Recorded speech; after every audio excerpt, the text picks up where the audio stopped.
Hi everyone, so today we're going to go over exam PA topics. First up is the entire concepts of sampling. So we have random sampling, which is, for example, randomly selecting five students from a class of 30 or randomly selecting some portion of a sample from a larger population. The entire purpose of this is that so each sample has an equal opportunity, or each student or each person or each record in the population has an equal opportunity to be selected. And we do this random sampling if we want to take a survey, if we want to gain a smaller sample from a larger population to gain a representation of the population.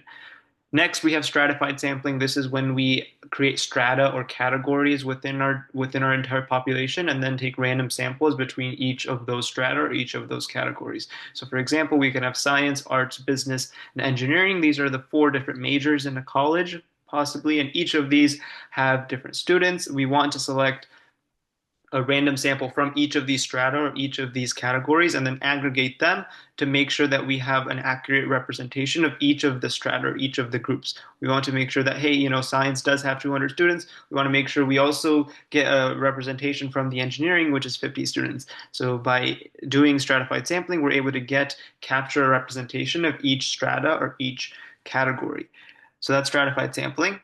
Oversampling is when we overrepresent the minority class. So in a case where we have, let's say, 10 students, one of the students is of a certain class or of a certain category, we want to make sure that they are also included in the sample. So when we overrepresent them, the minority class, that is what we call oversampling. Undersampling is the exact opposite. When we have a majority class, for example, the 9 students versus the 1 student, we want to underrepresent them, for example, only taking one from the minority class and one from the majority class. We're taking the majority and then we're underrepresenting them by selecting fewer of those majorities. So we have a balanced representation of the minority and the majority class to make sure we avoid any sampling bias.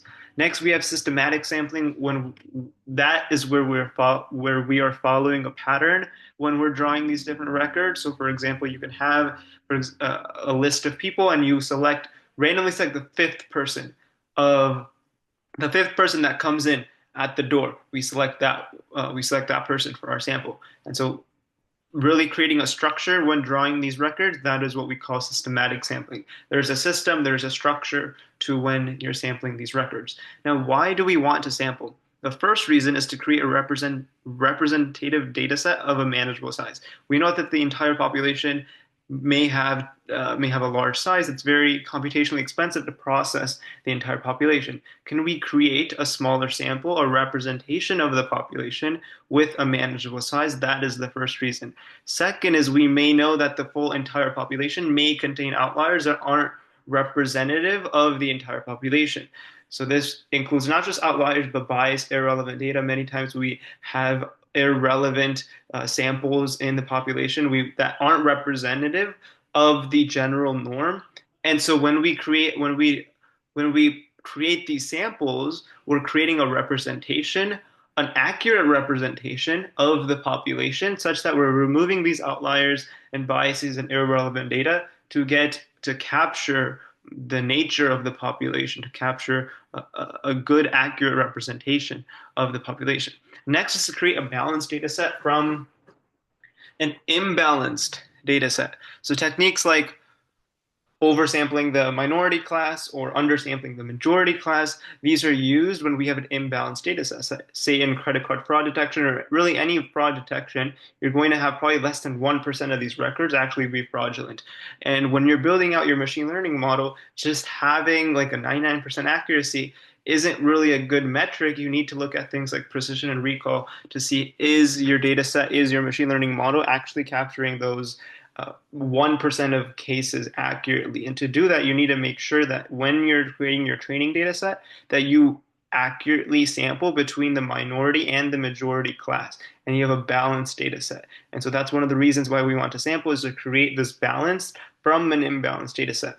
Fourth is sort of what I alluded to for number 3. Whenever we're testing our models, specifically this is referring to not just cross-validation, but even train testing, train test split, wherever we reserve 20% or 30% of the entire data set for testing, and then the remainder 70 or 80% for training the data. We want to make sure that that is randomly selected to ensure that when our model is being tested, it's being tested on something that's unseen that hasn't been trained on before. And we also do cross-validation with this to ensure that. So that's sort of like the four main reasons why we want to sample in the first place. One, to create a representative data set of a manageable size.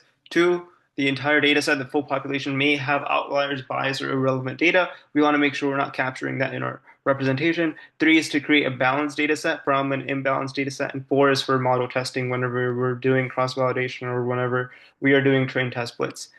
So those are the four main reasons. If we go over like just a couple of these distributions, so we have left skewed, right skewed, or symmetric.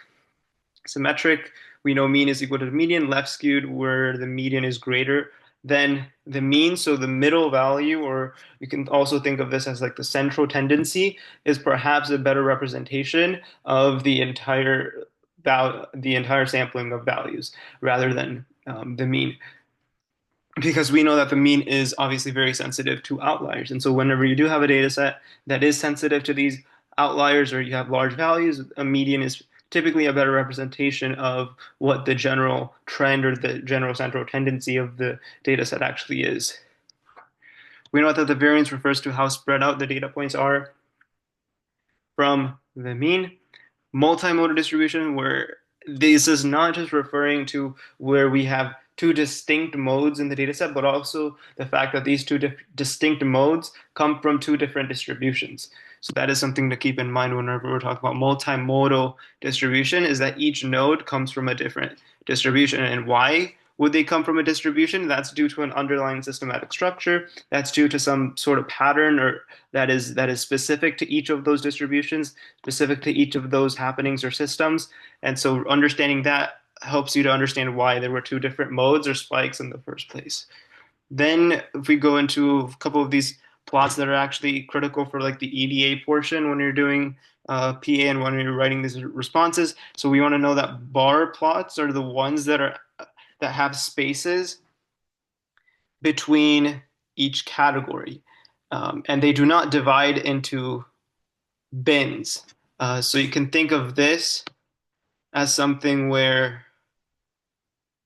you have these plots and you have, right, you have categories. So you have category X, Y, Z, A, and each of these categories are not separate, are actually separated, right? They are separated, which is different from when we refer to a histogram, which sort of you can think of this is like the frequency distribution. This has no spaces between the bars. The bars touch each other to show the continuous ranges. So something like this, where you're actually able to show the continuous range and distribution of the values instead of the discrete categorical nature of the levels that you have in your data set or your variable. And so whenever you have categories, whenever you're trying to compare the proportion, whenever you're trying to compare the mean of each category, that's when you use bar plots. They have spaces between the plots, between the actual bins to show that they are categories and distinct. Whereas for histograms, they are continuous, want to display a continuous range of numbers, and then they're going to be close together because of that. When we talk about correlation, we have to emphasize that this means linear relationship. So just because if something has a very strong positive or a strong negative relationship doesn't mean that it has no relationship at all. So for example, this can be strongly positive, strongly negative. That means it has a strong negative linear or a positive linear relationship, right? And on the flip side, if it has a zero linear relationship, you have to understand that that doesn't mean it has no relationship. That just means it doesn't have a linear relationship. It's certainly possible that it can have a nonlinear polynomial quadratic relationship. But when we talk about correlation in general, this is referring to, especially in exam PA, this is referring to linear relationship. And so that's how we want to interpret these correlation values. Right, so we talked about if it's zero correlation, it's certainly possible for it to have a nonlinear relationship. It just doesn't have a linear relationship. And then when we talk about faceting, we think about creating subgroups and then showing them on the same plot. So can we create these different categories and then sort of show them on this same plot, the splitting of the categories and the division of the categories? That's known as faceting. And you can think of there's many different like questions where you get a plot that's divided up into different categories, and you're asked to analyze what the impact of each category is on the y variable, for instance. And then you have to understand that sometimes pie charts are very good at showing the proportion of each category, but you have to understand that because it's a pie chart, it's very difficult to actually understand the angles, and because it relies on the angles and the spacing, if you have two very similar proportions, if you want a precise estimation of those two similar proportions or those two similar categories, pie charts are just not going to be very suitable for that. You probably want an exact, precise measurement of what the proportions are instead of just visually looking at them. Next, we look at target leakage. Target leakage is all about when we're creating our machine learning data set for training, we don't want to include predictors that include already information about the target variable. So for example, if we're predicting if an NFL play is going to be a running play or a passing play before the snap, and all of our predictor variables are supposed to be things that happen before the snap, if one of our predictors is something about the play or about the outcome or what happens after the snap, that is what we call target leakage. Something about the end outcome, something about the y variable that we're trying to predict is already included in the model. And so that's what we refer to as target leakage. You don't want this to happen because when you're training on unseen data points, you're not going to have the information about the target rate. That's essentially what you're trying to predict. And so that is target leakage when one of the model's features includes something about the target, it includes something about what you're trying to predict. And so that's to avoid this, you want to ensure that every single one of your predictors or features only contains information that is available at the time of prediction. So if we look at the example between predicting if a play is going to be a running play or passing play, you don't know anything that happens after the snap has occurred. So you want to make sure that all of your predictors are inclusive of only things that happen before the snap, right? So for example, if there's something on like the yards that was obtained, well, that happened after the snap. So including that in your training data set of your features, that would be considered target leakage because it's associated with the end outcome of the play. So this is something that's very important that you make sure to avoid when you're training your machine learning model in the data set. And now, when we think about skewed relationships, we talked about the entire idea of left skewed, right skewed. The reason that skewed relationships are um, uh, so vital in understanding that we need to normalize or make them more symmetric is because a lot of the machine learning models that we have rely on the normality assumption of the y variable. So if we see that it's very left skewed or right skewed, we want to make sure that we're normalizing it to fit these models. For example, linear regression, we know that it relies on the normality assumption of the y variable. So one of the ways to actually do that is through doing natural log transformation, where we know that the large values will be compressed and then uh, more significantly. And then other forms of transformations are this root transformation and the cube root transformation.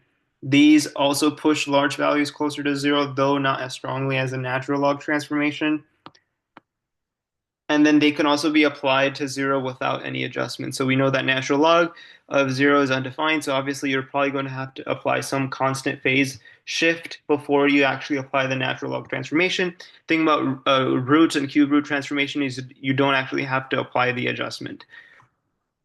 And then one of the things about standardization and normalization, so these are two different techniques that we use to pre-process our data before training our machine learning model. Standardization is when we subtract by the mean, divide by the standard deviation, and then we have normalization, which is sort of the min-max scaling where we make sure our data is within a certain range, like -1 to 1. So these are two different ways to pre-process your data, standardization and normalization. Standardization, you can refer to when we do this as sort of converting your data set into z-scores, or where we subtract the mean of each column uh, from the value and then divide by the standard deviation of the column.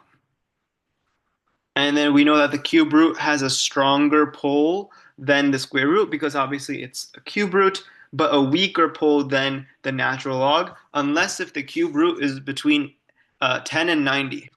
So then it's stronger than the natural log if it's between 10 and 90. Then we know that binarization is when we have these different categorical variables and we want to encode them through ones and zeros. And the way that we're able to do that is by taking the levels or the attributes of each category and then saying if is this positive or negative, is it true or false. So if it's like gender, male or female, converting that to 0 or 1, or you can have one hot encoding where you have many different levels of your categorical variable, and then for each of those levels, you assign it a 1 or a 0, and that based upon those, you're able to get what the value of the categorical variable was. So one example is if you have different, let's say X, Y, Z, right? Those are your three categories, and let's say you want to show that it's actually X, right? Then you can have a let's say your levels are X, Y, Z. Then you can have a like and the value is actually X. Then you can say that okay, X is actually 1, Y is 0, and then Z is 0, right? So you can one hot encode these, and so that's how you're able to do that. Another example is if you're referring to, let's say, different, like let's say there's a feature on laptop, and then you have different. These are your different brands, right? What you can do is each of these levels becomes its own feature, and then you can say Dell is 1, Apple is 0, and then HP is also 0. So that's a way to numerically transform your categorical variables in preparation for your machine learning model. When we have compound variables, that is when we're merging multiple factors into one variable. So if we have a variable that has three different levels, another variable with two different levels, combining the levels of those will result in another variable that has six levels. And it's possible that the merging of these two variables actually is more impactful to the predictor variable. And so that is what we refer to as compound variables. When we look at data errors, some specific ones are min and max values. We have to look at the relationship between these different variables to ensure that they're actually appropriate. And so this requires just a domain knowledge of the data that you're working with. And then, as far as data cleaning, removing columns with missing data, removing the rows with the missing data. So if very few actually have missing data, few rows have missing data, then there's no problem just removing those rows. If you have let's say 90% of a row that has missing data, you would ideally just remove the row because it's not going to be very meaningful in training your machine learning model. Another way is if you have something in between the a lot of values that are missing in one row and very few values that are missing in terms of the rows, then you can impute them through something like using the median or using the mean. When you have many unique values, it's essential that you plot it on a histogram that actually groups these observations into bins. Next, parametric regression models. So parametric models are what we refer to as having a functional form. So things like logistic regression, things like linear regression, they have a predefined form for what you want your y variable to be. Non-parametric are things like decision trees or random forests, where you're not constraining the predictor variable to follow some sort of function of the predictors, or no, you're not using your target variable to be some sort of function of the features. So random forest doesn't do that, right? You're splitting out the decision trees and you're making a decision as you're going down each tree and you're creating an ensemble of trees. Next, we refer to as flexibilities. How close is the model following the data? If it's following too closely to the training data, that is what we refer to as overfitting, where it's capturing a lot of the unnecessary detail and the nuance of the training data, and so it's unable to generalize to new unseen data points. When we refer to a model that is underfitting, it's actually too overly general. It's not able to capture a lot of the important details and the trends and the patterns of the data. So an example of underfitting is if we have this something quadratic relationship and it's an actual quadratic relationship that we approximate with just a linear relationship, that is what we refer to as underfitting. We're not capturing a lot of the general trends and patterns within the data, and we're unable to generalize to unseen data points. When we think about random forest models, these are models that are more flexible, but because of that, they are actually less interpretable. So yes, you can still interpret them based upon when you draw out the decision trees and you go through the splits in the trees, but they're actually less interpretable when you compare them to, let's say, a linear regression, where you're actually able to interpret what a unit change in the predictor in the features actually means, actually how that affects the target variable to help with to making sure our model is able to generalize and to reduce this bias, right? Or actually to reduce the variance and make sure that uh, we're actually able to generalize to new unseen data points. We have these methods that is able to reduce the variance, right? So reduce the overfitting in our data set. So that is what we refer to as regularization, where we apply some sort of penalty to the function that we're trying to optimize when we're calculating the parameters.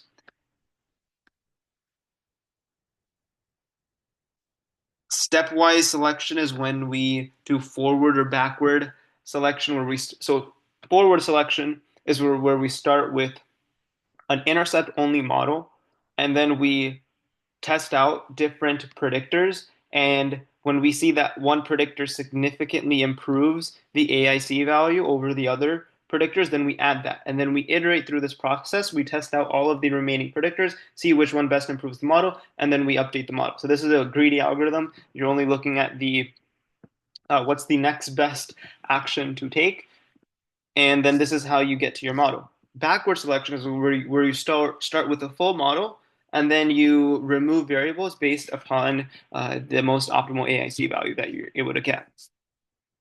And then when you get to a point where you're not able to improve the model any further, then that's your converging point, and then that's your model that you're left with.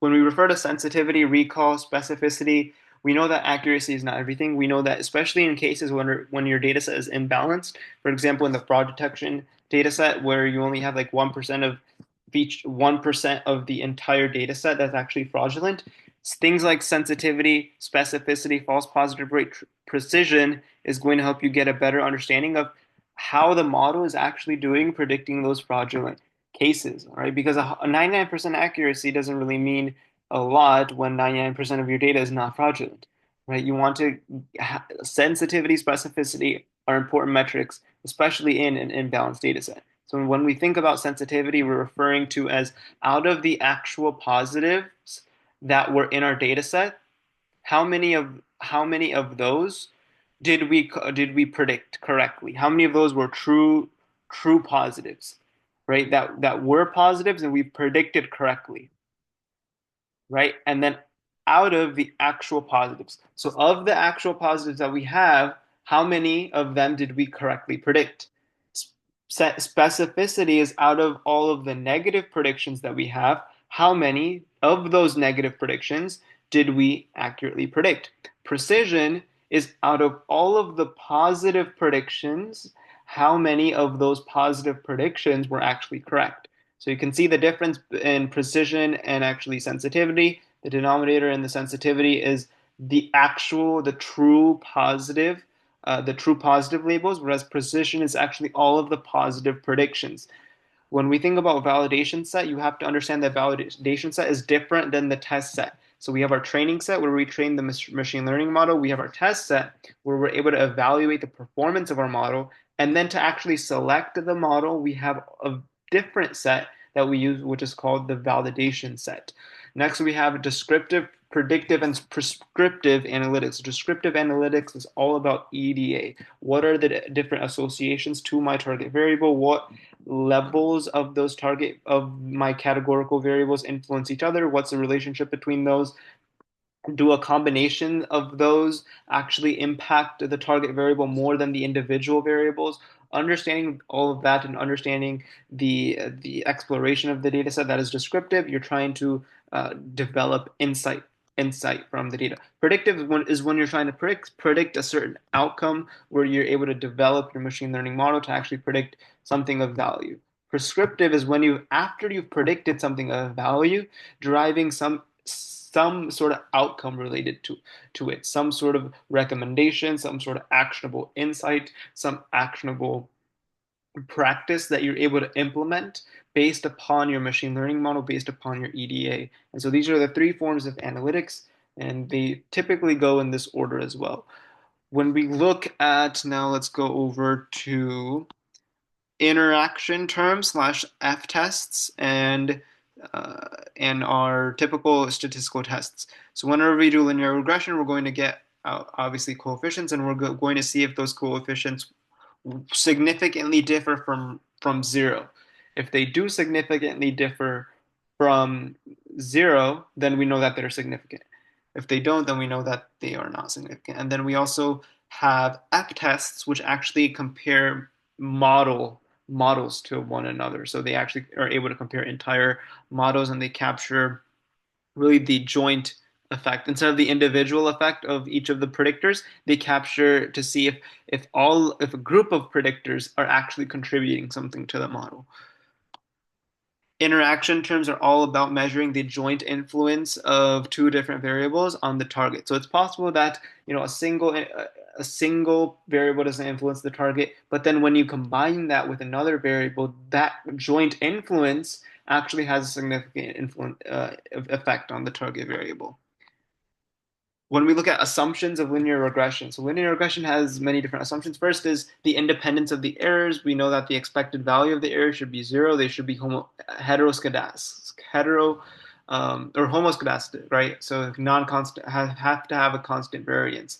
And the way that we can test this is obviously through looking at the residuals. If we notice that our residuals are following some sort of pattern or systematic trend, we know that they are not independent, that they're actually in fact dependent. And when we look at heteroscedasticity, if we see that our residuals have this non-constant variance where the spread of them is actually changing over time, then we know that they have a non-constant variance. And so that violates one of our assumptions of homoscedasticity. The two ways to evaluate our model, or one of the two ways, or one of the many ways, is AIC and then also BIC. So AIC, we can see the how to actually calculate that. BIC is the criterion that penalizes the predictors a lot more. So this actually, yes, we can have a model that's able to actually get a lot of accuracy, but we need to penalize the fact that it's actually a more complex model, because we know that complex models are obviously harder to sustain and maintain over time. And so we need to have this penalization factor that's able to actually penalize these different predictors. And we're able to do that through BIC and AIC metrics. And BIC, because of the natural log times P compared to the 2P term, it actually penalizes the predictors significantly more than AIC. And then we talked about one-hot encoding, about the entire concept of we want to transform these different levels that we have in our categorical variables into a numerical format that we can actually use in our machine learning model. We know that best subset selection. So we talked about forward selection. We talked about backward selection, how that's a greedy approach and only gets the next best model. But if we look at best subset selection, it compares all of the possible models, and so you're able to get to a global optimal solution rather than a greedy approach where it only gets what's the next best model that we can create from this. And then we also want to take a look at dimensionality. So PCA, TSNE are all dimensionality reduction algorithms that we can look at. And then we talked about ridge and lasso. So one of the things about ridge is that none of the variables will actually ever be exactly zero. They may approach zero, but they won't actually be exactly zero. So when we apply ridge, we're actually introducing more bias and underfitting to our data set, which actually helps when we're generalizing to new unseen data points. And so as lambda increases to infinity, we're going to increase the variance or we're going to increase the bias in our data set. Right, we're going to increase the amount of underfitting that we have in our data set, but that means that we're able to generalize to new unseen data points. And so none of these variables are actually equal to zero. We know that lasso regression is when these variables actually, or these coefficients are actually are able to equal zero, and so this is also known as variable selection. When we apply lasso and we see one of our coefficients is actually zero, that's a variable selection. We know that that's one of those variables are not important. And then if we want to have a hybrid of these two, if we want to have a hybrid of lasso and ridge, then we can simply apply some sort of weight to the lasso component and then the corresponding weight to the ridge component, and then we're able to get sort of the best of doing ridge and lasso into this elastic net regression that we call it, which is the hybrid version. And then one of the things is all of these are suitable with high dimensional data. And then we know that ridge regression will never violate the principle of the hierarchical principle, which states that before we even include interaction terms, we must first include the individual predictors first. That's the hierarchical principle. Before going to the interaction, have to include the individual predictors first. But the lasso and elastic might not. And the reason because is that lasso is a feature selection algorithm as well. So if it sees that actually the individual variable coefficient is zero, but the interaction coefficient is not zero, then it's going to include the interaction coefficient, exclude the individual variable, and so that violates the principle, the hierarchical principle. So ridge regression will never violate that principle, but lasso and elastic might violate it. Then we come to the entire concept of GLM, which we can go into the next video, but just wanted to go over some PA concepts here today. All right, thanks.